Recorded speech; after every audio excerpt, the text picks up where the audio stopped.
Hello, and welcome to this panel discussion from Queen's University Belfast on the impact of COVID-19 on our society, and in particular how it affects key areas that come under the Belfast Region City Deal. My name is Professor Emma Flynn, and I'm the Pro-Vice-Chancellor for Research and Enterprise here at Queen's. In this programme, we'll be asking what the COVID-19 crisis teaches us about our food security, and I'm delighted to be joined by a panel of both experts in academic matters and also practical expertise to talk us through the issues. Joining me today is Professor Chris Elliott, a colleague of mine at Queen's. He's a world-leading expert on food security, and he's published more than 300 papers in the field of detection and control of chemical contaminants in agri-food commodities. He led the government's independent review of food systems following the 2013 horse meat scandal. His objective is to provide safer food for consumers by the use of state-of-the-art monitoring tools. Stefan Durant is a director of AgriFood Quest, a membership-based, industry-led innovation centre for agri-food businesses in Northern Ireland. The centre is focused on increasing the level of collaborative activity to support agri-food industry and its growth strategy. Ursula Lavery is the technical director of Moy Park, the largest food producer in Northern Ireland and indeed one of the 15 or so biggest food producers in the UK. She's a recognised leading authority on food safety and as such she sits on several advisory bodies and is a board member of the Northern Ireland Food and Drink Association. And finally, Nick Whelan is the CEO of Dale Farm, Northern Ireland's leading dairy company owned by a cooperative of 1,300 dairy farmers and employing more than 1,000 people. Nick was recently appointed as the new chairman of Northern Ireland Food and Drink Association. So Chris, I'd like to turn to you first. We're going to be talking about the impact of COVID-19 on our food industry, but I wonder, can you give us an overview first of all of and a sense of the size and shape and significance of the sector to Northern Ireland? Yeah, thanks Emma, and thanks for organising this today, because food security is a massive issue globally, and I have to say for Northern Ireland it's unbelievably important. Our food and agriculture industry is by far and away our biggest and most important employer in Northern Ireland. You know, more than 10% of people work in our food industries, and something we're very proud of. You know, for a small part of a small island, the turnover of our industry is about £5 billion a year. It's a huge number. And if we compare ourselves to, say, another big food and drink sector like Scotland, if you actually take out Scotch whisky, our food industry is actually bigger in size than Scotland. And I think another important fact is that of all of the food that we produce, we sell it into markets right across the world. And in fact, we you know, for Northern Ireland, we have a population of 1.8 million people, and we produce enough food to feed 10 million people. So we export 80% of all of the food that we produce, and we do that under the banner of quality, under the banner of safety, under the banner of authenticity. So everything that we do here, and you know, we've got representatives from two of the fantastic local companies, it's all about driving that quality agenda. And of course, COVID-19 has made many things more difficult for our industry, but we still hope that the industry will continue to grow, and actually the current crisis will actually produce many more opportunities for us. Okay, so it's absolutely clear that this is essential not just for Northern Ireland but also globally in terms of us as a producer. Ursula, can I talk to you for the moment? Can I ask you a question? So before we move on to the impact of COVID-19, we were also facing uncertainties about our relationship with the European Union. So can you reflect a little bit for us on that situation? Thanks, Emma. Yes, indeed. So maybe just a little bit of context, first of all, before we kick into the Brexit side of things. So Moy Park are a poultry business, and we're employing over 10,000 people, 6,000 of which would be based in Northern Ireland and work with us in Northern Ireland. We are processing up to 6 million birds per week, and at any one point in time we would have 35 million birds on the ground. because we're vertically integrated. So we have our grandparent stock, our parent stock, and then our broilers. And the broilers are the table birds, which will be sold in the supermarkets. So from our point of view, we have a lot of movement across our business because we have facilities in Northern Ireland, in England, France, and Holland. So as you can imagine, we have a lot of product moving, raw material moving, both from mainland Europe across into both GB and NI, and then equally from Northern Ireland across into GB and back again. So this is where this becomes quite difficult for us as an organisation regarding Brexit. And we have been looking at Brexit for the last 4 years in terms of what will this mean for us from this was talked about. So what would this mean for Moy Park? And only now are we starting to get an understanding of how difficult this could be for us as a business because of the sheer volume of movement, both for our bird movement, i.e. eggs and chicks, but also then for product moving, and whether that's raw material moving or whether that is finished product moving back and forwards. So particularly from GB back into Northern Ireland, where again, we have the command paper, which was given out to us by Michael Gove, and then we have the Northern Ireland Protocol. We're trying to get an understanding and a level of detail coming from that Northern Ireland Protocol to really understand what do we need to be doing. And just a few of the areas that we have to think about. So we've got an understanding of the labelling associated with Brexit. But then what we have to understand is that trade going back and forward. So what will that mean in terms of checks? What will that mean in terms of border inspections for us? And what would that put into the time scale for product moving back and forwards between GB and NI? Because we deal with a short shelf life product. So therefore, with short shelf life, we have a very finite amount of time for that product to be on the road and transferring from one place to another. Another key area will be labour. So what will labour look like in the future? Will we be able to maintain the labour that we need? Up to 60% of labour can come from our migrant labour force. So again, understanding that that labour is here and here to stay, and that we can access labour as we go through the next sort of 6-12 months. Another area will be documentation. So what will the documentation look like? There could be a huge bureaucratic nightmare in order to try and trace products going back and forwards as far as potential tariffs are concerned and inspections are concerned. And you know, as an organisation, Moy Park and larger organisations may be able to deal with that. But what about smaller organisations who don't have the wherewithal or the resource in order to do that? And then I think you come to the whole customs side of things and tariffs. And what will that mean for us as an industry sitting in with our headquarters in Northern Ireland? And what will that mean from our point of view in terms of the customs and the border inspections that have to go in place and be put into Northern Ireland to accommodate what's happening? So huge amount of information, Emma, that we have to be thinking about and have been thinking about. And we work extremely closely through Northern Ireland Food and Drink with a lot of the other companies in Northern Ireland to make sure we don't miss anything as far as that's concerned. Thank you. That was very, very helpful. So Nick, we've heard about poultry. What about dairy farming? I'm assuming that you're facing very, very similar challenges. I mean, it's a huge industry for the region. And can you tell us a little bit about its size and shape and some of the challenges it was facing before the COVID outbreak? Thanks very much, Emma. Look, to put things in perspective, the size of the dairy industry here in Northern Ireland, we've about 3,300 farmers. We have a number of dairy processors based here in Northern Ireland, employing just over 2,000 full-time employees. In economic terms, milk payments to farmers from processors in an average year would be about 650 to 750 million pounds per year. Salaries in around 100, 110 million.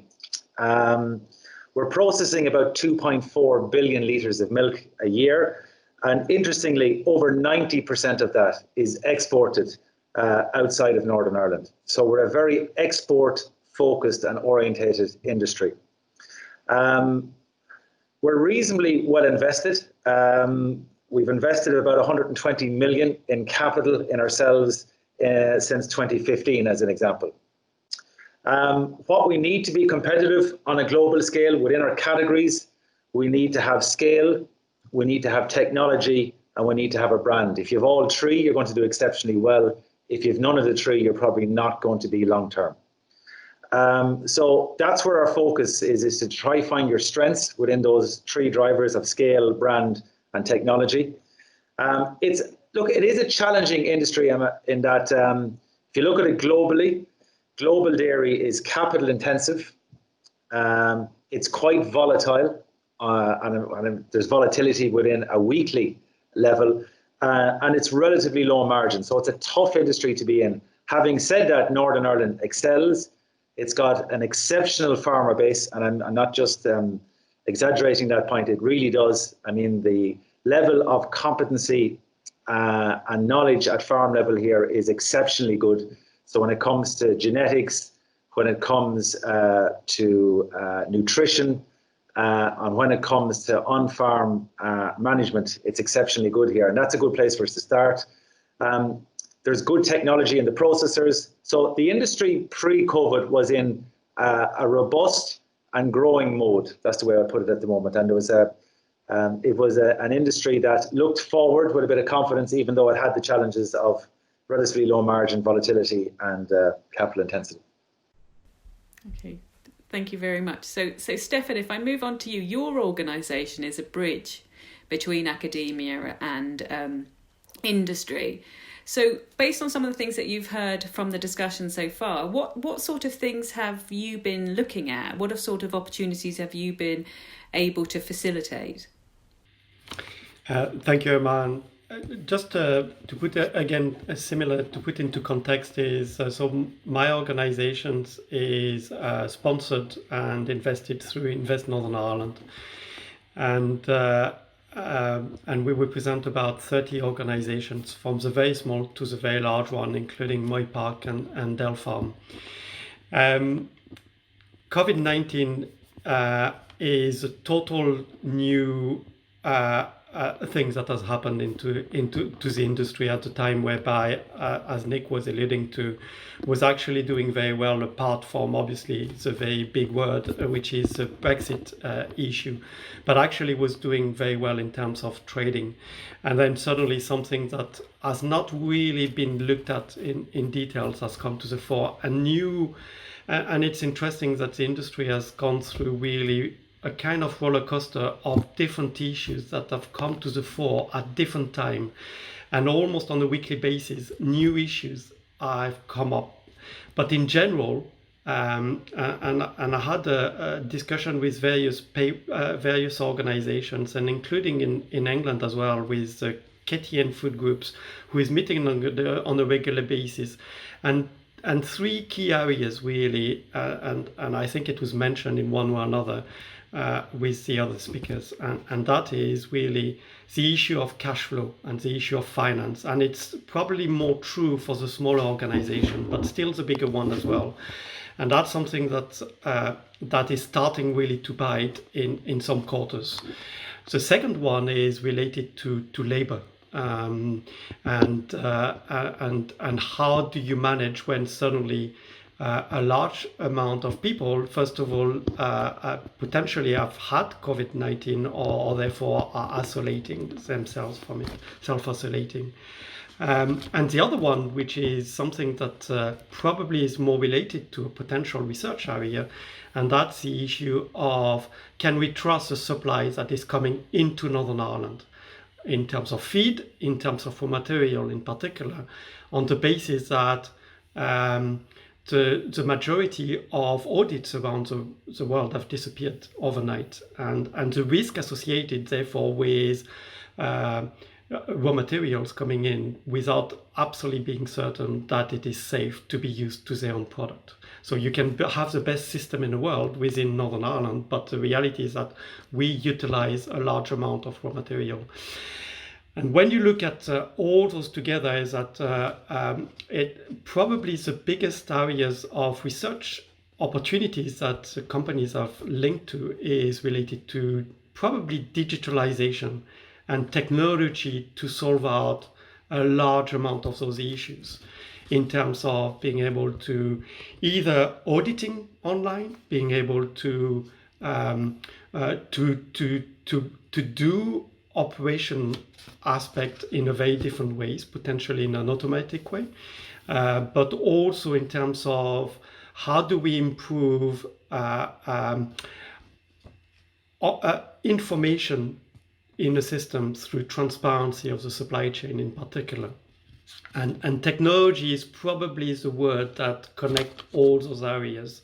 And how do we find ways to better use the information that is available into transformation into the supply chain that is happening at a very, very fast pace, at a pace that has never been seen before, to be honest, in the last 30 years.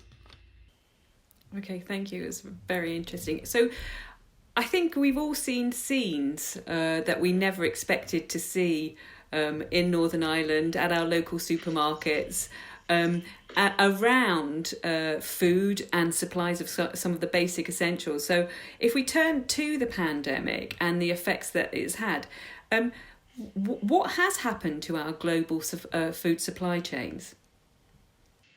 Yes, and maybe I'll start that discussion, Emma, because the global food supply system is currently in chaos, total chaos. And, again, in trying to set the context, many, many more millions of people are going to die from starvation than will die from COVID-19.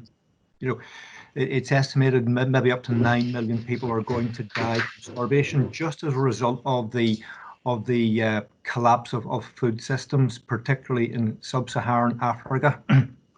I spent most of my morning talking with the government of Thailand, big food producer, and their food system is collapsing, not because they can't produce the food, but because their supply chains have collapsed.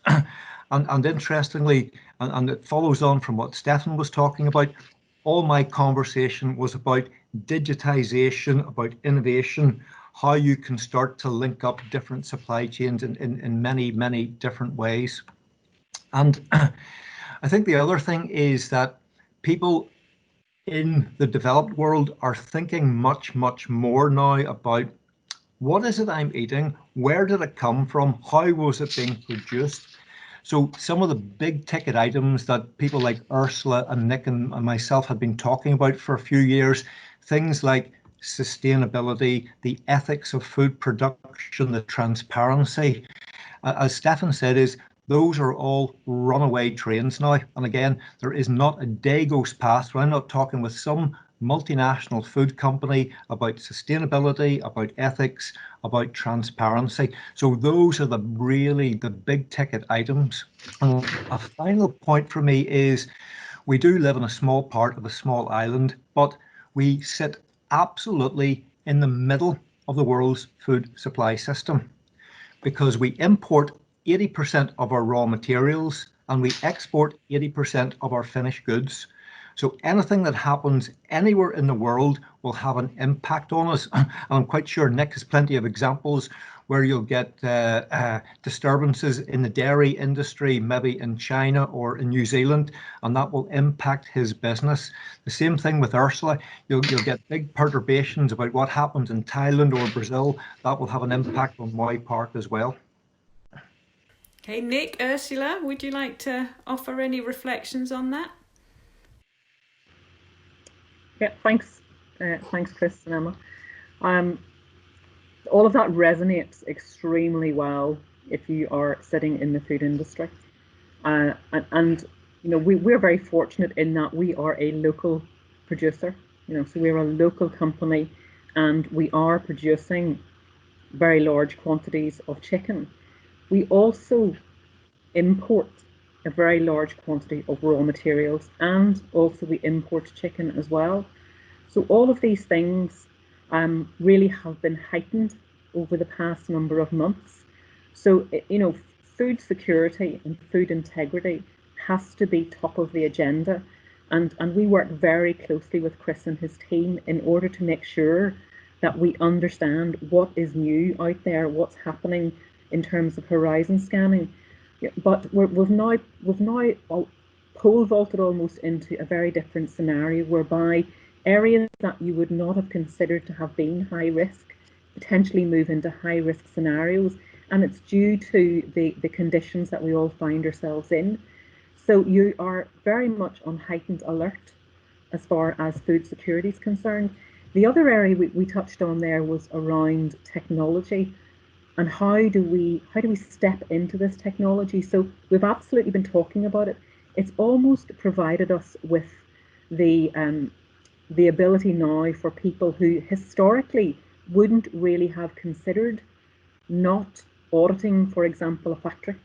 So in the past, not being physically present in a factory would not have been something that people would have considered, when actually the majority of our customers and stakeholders are now stepping into that, whereby we have stepped into remote auditing. So we now know that that is working, that can work.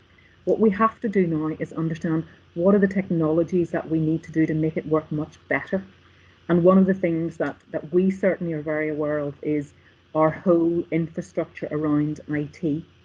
So having the capability and the broadband width in order to be able to do this in a very practical way, because that's what's stopping us to a certain degree at the minute, in that you cannot get the signal across very large boxes of stainless steel in order to allow us to get that ongoing information out to our customers.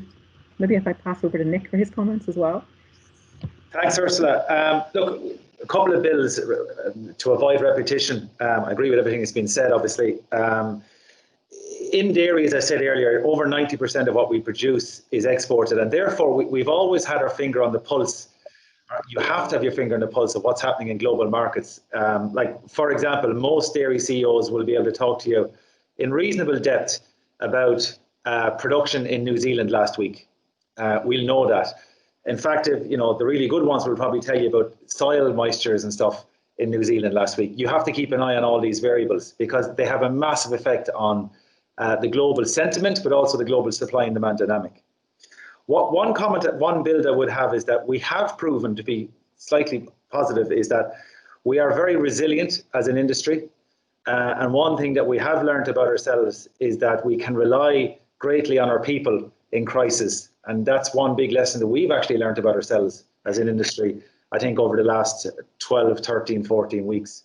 But we are very interconnected. And from a supply chain perspective, if there is the disruption that Chris is talking about, and if it is total chaos in the global supply chain, well, certainly the industry here in Northern Ireland will be affected by that. There's no doubt. Stefan, has the pandemic opened up opportunities in terms of the use of technologies and the linking up between academia and industry in terms of what we can now achieve that or what new challenges we now have to face that we didn't know we had to face previously? Yeah, and to put into context, really, exactly, it resonates to me what Nick is saying in relation to what we've discovered during the crisis. And it's really interesting because all of us, and as individuals and as communities, we have really learned and found out things that we never really imagined were possible, in a positive way as well as in a negative way. And I think that what has come really to the fore is that we are now in a situation whereby we have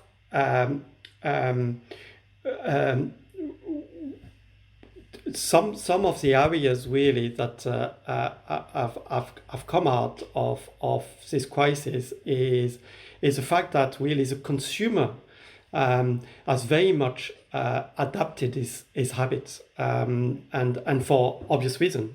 You cannot go to the restaurants anymore. So suddenly really new patterns of behavior is changing.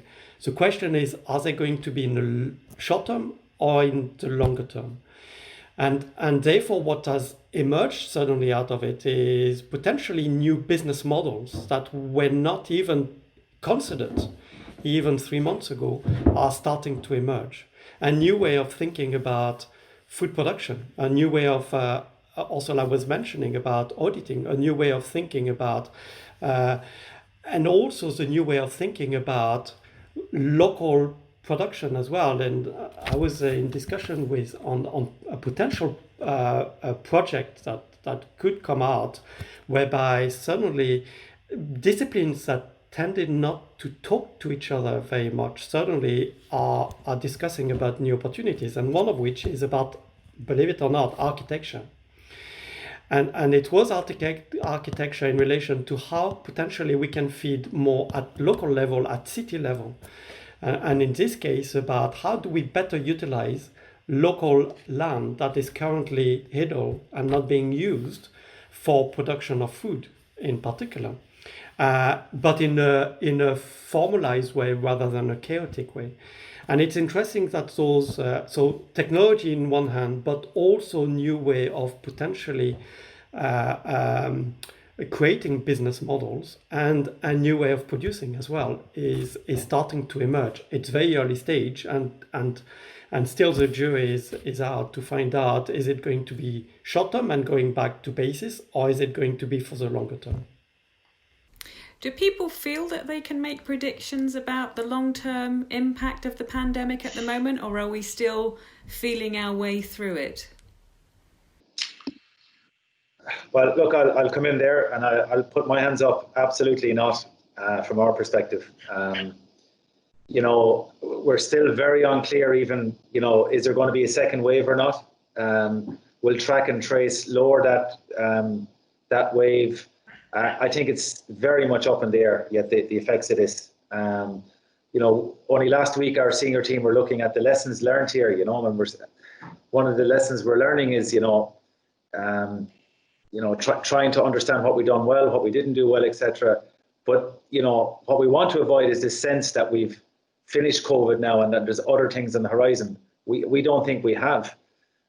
It's probably about how do you manage a business with COVID, as opposed to saying we've learned lessons and we've moved on from it, So we're still, unfortunately, in the modus operandi of it's a kind of a strange world where you're emerging from crisis management, but you're still very much one eye on the crisis, while at the same time having to re-engage strategically in your business, So it's very much limbo at the moment, I would describe it, in our business. But you have to lift your head up, you have to look out strategically, and you have to start driving your business on. But it's very difficult to be definitive as regards investment and the future with this. Because for us, the food service marketplace, I'd say global dairy, it's probably about 25% of global consumption goes through the food service channel, if not more. It's pretty undefined. In our business here in Northern Ireland, it's probably higher as a percentage of the output of the industry. And it's just a massive disruption that we're trying to manage at the moment. Colossal. We've got lines that are not running. We've got people's on furlough. It's a huge disruption. And the uplift in retail simply hasn't made up for the massive disruption and loss we've had in food service. So it's still very much midstream for us. Yeah. And I think, following on from what Nick just said, all the discussions I'm having with the multinational companies, nobody anywhere is crystal ball gazing. There is not the time, there isn't a luxury for that.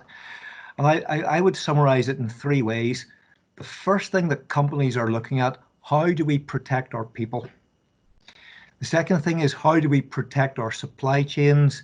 And the third thing, how do we protect our markets? And there is no thinking beyond that at the moment. And again, if I use the example, protection of people, because people in the food industry were essential workers, absolutely. And again, I'd say Northern Ireland, a small place, a small part of a small island, but the industry working together really through NIFTA came up with some of the best practice in the world for keeping the businesses running and protecting people. And then if you think about one of the largest markets in the world, the United States, their ignorance and their arrogance coming together caused a disaster. Multiple people getting sick, multiple people dying, food plants closing, massive animal welfare issues. So you can do things well or you can do things badly. And I do just think sometimes we are big enough to have a good industry, but we're all also small enough to be connected. And I think that there lies some of the big opportunities that we will have. And I'll kind of bring you back to your introduction, Emma, because you talked about the Belfast City deal, and that is very much about capturing and exploiting data. And it's something that I think our agri-food industry could excel at, really. And if you ever want a driver for change, this is it now. I think, again, just building on that, the food industry didn't stop. So, we were the essential workers, the key workers. So we have been living through this from day one.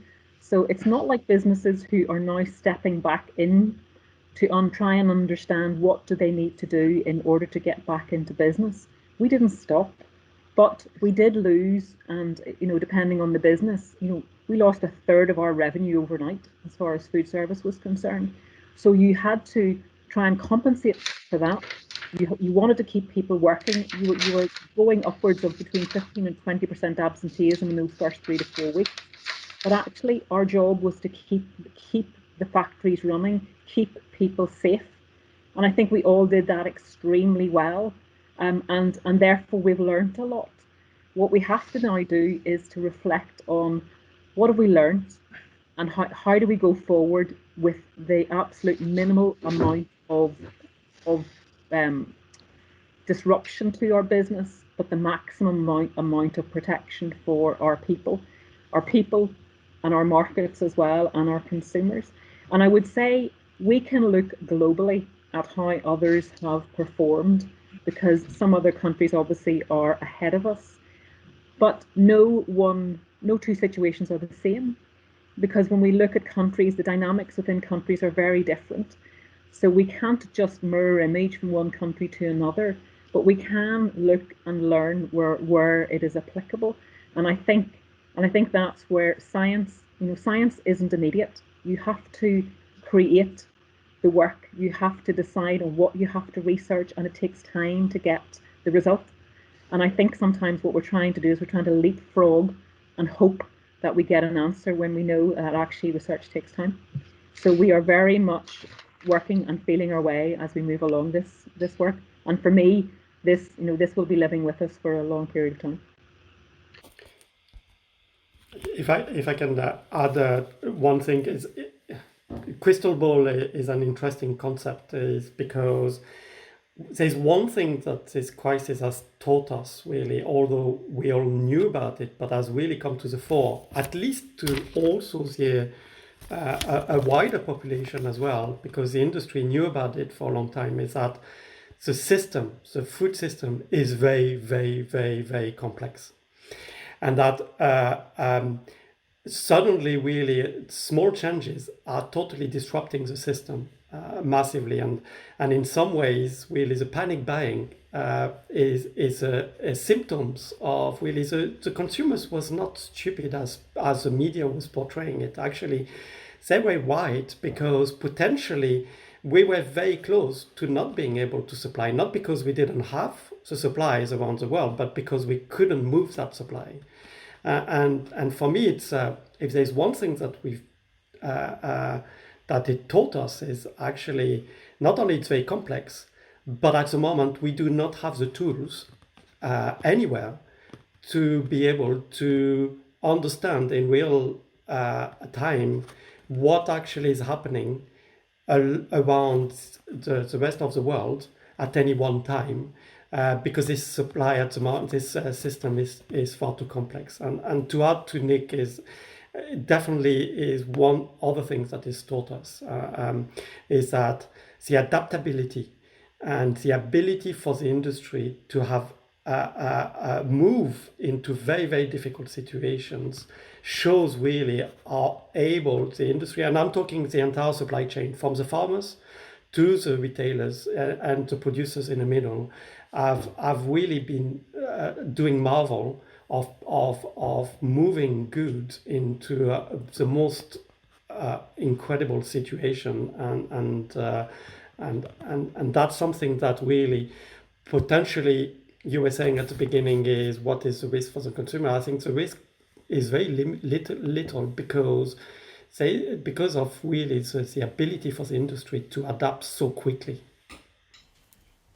So Chris mentioned, it's one form of government intervention and the importance of the Belfast Region City Deal. Now that's a long-term game, and as much as we at Queen's are beginning to align our activities to that investment, I'm just wondering whether or not anybody has any reflections, either in terms of short-term interventions or longer-term interventions, that they'd like to see in terms of government support for the challenges that you've outlined so far. Well, I mean, I think there is massive call for government interventions, and to start again, the first intervention has to be to feed in the UK the thousands and thousands of people who are going hungry. It is catastrophic. I will tell you, the food aid charities, that I contact say there are 300, 400% more people requiring food parcels every day of the week now. So, in one of the world's most developed countries, should that be the situation? And the answer is clearly not. And then I think in terms of some of the short-term things that we have talked about, I talked about the chaos in the world's food system. I really do think there has to be short-term interventions to make sure that the 40+% of the food that we import into the UK has the right safety standards, is authentic, and some of the things that I hear about going on in different parts of the world are really very scary, and we need the government to step in there. I'm not sure if Ursula or Nick would agree with me, and I tend to say controversial things, but during the Second World War, we introduced rationing, and it was run by the government. In the COVID crisis, the government basically just said to the food industry, get on with it, you look after it, because we actually don't know how to anymore. So I think the government has to really start to think about what is our policy for agriculture, food production in the UK, because another COVID crisis a few years down the road, we will really struggle, and we will not have the resilience that's needed to keep a food supply system in place for the UK. I would say, Chris, one of the key things that's needed is for the government to be listening. So I think what's required is that they tap into the right stakeholders so that they're getting up-to-date information from those who are in the middle of the production supply chain. So whether it's from a farming perspective, from a processing, from a retail, from a distribution, and certainly there are a couple of sort of examples of that whereby DEFRA, for example, has stepped in to be speaking with the industry directly, and I think that has paid dividends, because I don't think our government was close enough to what was actually happening on the ground, and I think this gives them the ability, provided they listen to the issues that are occurring and how can they support. I think that is what will make a difference, is the acceptance that actually the people who are on the ground and doing the job know what the issues are, and therefore they're the ones who we have to be speaking with in order to get the right action taken, and be agile with the action that they're going to be taking, and really promote our agri-food industry, because historically we have not been held up as an important industry in the UK. So effectively, if you're not automotive in the UK, agri-food was a very poor relation. So I think that's important as well. So Nick or Stefan, is there anything that you would like to add to this? What would you like to see in terms of government support? Well, look, just to repeat, the relevance of agri-food here to the economy in Northern Ireland, it's significant. It's 16% of our economy. It's a huge part of our employment here, and those figures have been quoted earlier. So look, I would look at it in two ways. I would say, first of all, I would actually say that the government has been quite responsive to the crisis early on. If you look at CBILS, furlough, if you look at the short-term grants and SMEs, and what they're talking to specific industries about, I'd say in the short term, reactively, government appear to be listening, and I would say that from a DEFRA perspective from Westminster and DRA here, there has been reasonably good dialogue and good action, in fairness, so I would give credit where credit is due. That's very short term, obviously. Looking out, the challenges are still there for our industry, and I go back to the three principles I said before around scale, technology, or a brand. Look, and I think government needs to reposition its partnership here with agri-food. On scale, I think we need to have a grant system around productivity. The APHIS grant system at the moment through INI, it's been cumbersome, it's been slow. We need that to be released, and we need that to get into action. From a brand perspective, I think a marketing body here in Northern Ireland is well overdue, and it's incumbent on industry and government to coordinate and get that up and running and talk about what's great, what's different about Northern Ireland food, what differentiates us, and what will bring some value add. And maybe instead of calling it a marketing body, call it a value add body. But we need to get something whereby we create more value from the same amount of food that we produce. And obviously, from an innovation point of view, whether that's RDEC, whether it's working with yourselves in Queen's, whether it's government support, like we need to be driving more innovation in the industry and a bigger conversation about how we do that. So on all three, I think there's work to be done and thinking to be done also. So Stefan, innovation in the industry, it's almost like he's given you the question. Yeah. So first of all, a few remarks that is follow on from Ursula and Nick in particular. But I think I also agree very much with Nick is that actually the government for once has been very quick to try their hardest really to help, and I've seen that at local level, and I've seen it at UK level, but also in Ireland. But the issue that they faced is they not always really translated it into listening to the experts. And the experts are not coming from the government. We have lost the experts over the years with a lot of reduction in budgets in relation to, in particular in the area of food. But they are not translating it into really this listening mode to understand really the real issues and translating it into really rapid response to such a crisis. It's still the them and us, and it's changing, but it's now that they realize that they need to listen. They are actually don't always know how. But they all know that really innovation will be the solution to a lot of the problems.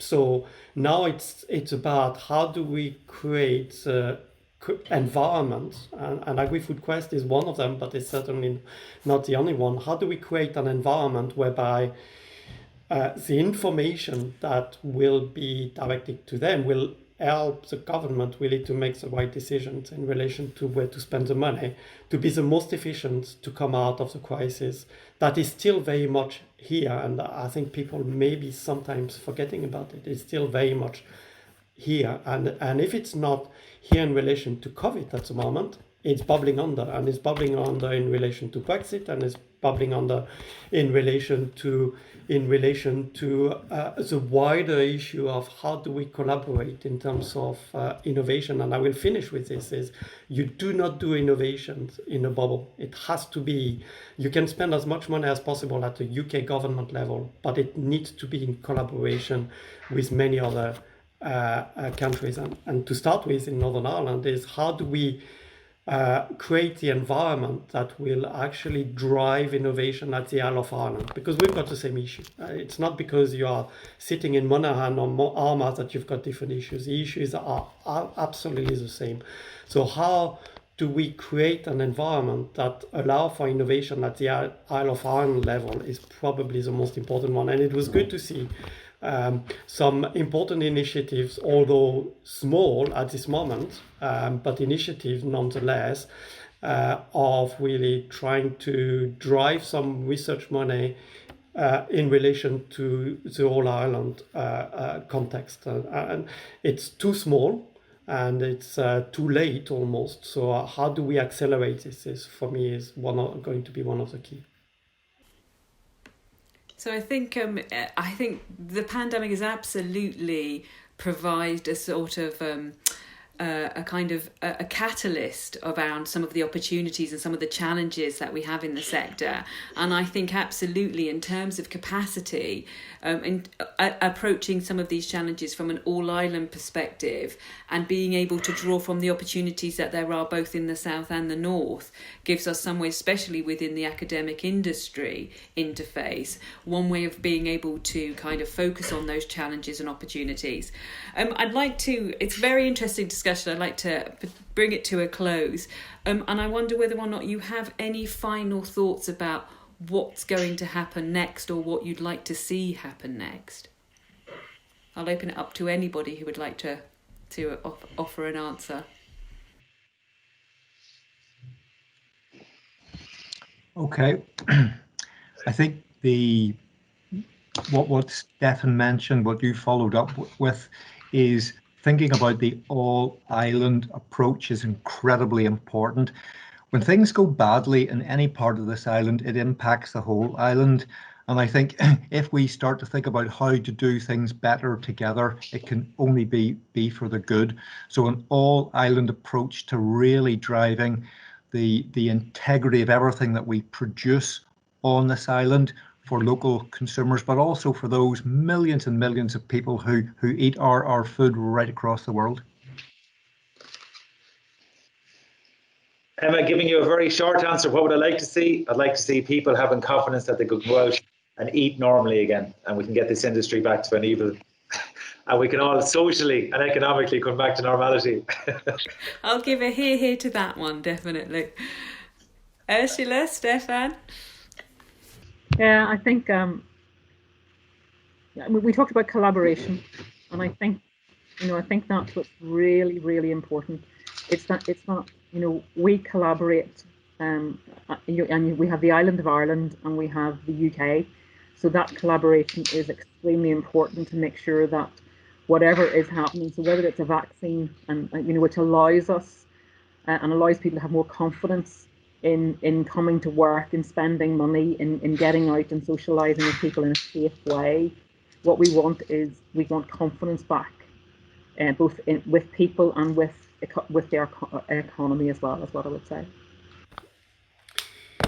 Yeah, and to really further what has been already said, for me, I want to say I don't want to see people having to worry about where the next meal is going to come from, and whatever we can really work on business, we can work on research, but the reality is that government and all society needs to solve this one out absolutely as a key priority. Following on from also actually your first point around global, city deal in particular, is that the opportunity associated with the money that is going to come into Northern Ireland and the opportunity associated with driving innovation to really bring this time. Northern Ireland is not, I'm coming from a Frenchman and therefore not a local.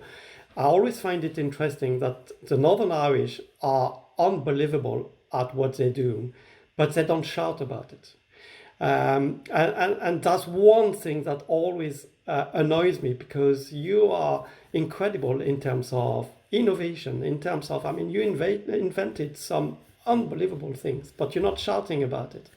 And for once, I would say there is an opportunity to shout about it through the city deal, and in particular through driving Northern Ireland as a centre. I'm talking a world centre in relation to digitalization and how it can help not only food systems but also health of the nations in equal measure. For me, that would be my wish list really for